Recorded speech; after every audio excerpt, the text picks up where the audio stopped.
You're keeping safe and isolated from this craziness that's going on.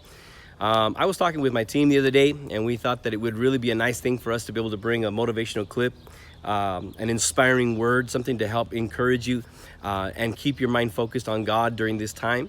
And then, of course, afterwards, we'll continue to try and keep these things going as a way to look forward to these things every week. My question for you today is, who is your favorite athlete?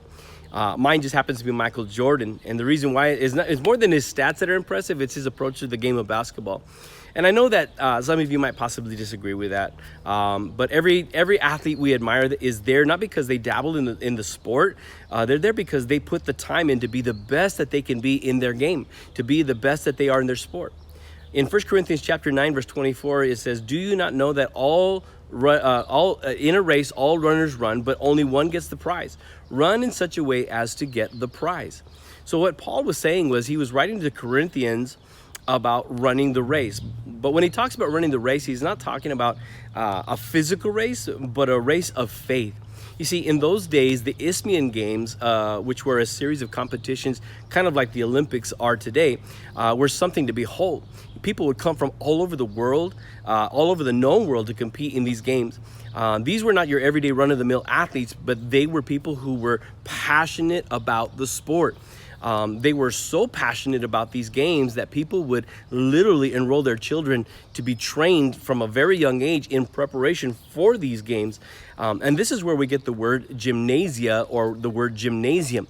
And every Greek city had one to prepare their kids. So these competitions were so strict, though, that every person had to enroll and had to take an oath to not violate the regulations. And he would live on a strict diet. He would deny himself foods of pleasure to keep himself in the best shape of his life. And he would endure hours and hours of rigorous training just to achieve the ultimate prize, which was a piece of interwoven pine or parsley.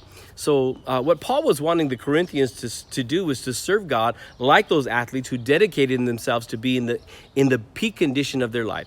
He says, run in such a way as to get the prize. Now, in order to get the prize, in this case, it's the honor of having a place in heaven and receiving the crown of righteousness. In order to do that, though, you're going to have to live in such a way as to deny yourself the pleasures of this world so that you can remain in peak condition for your life spiritually.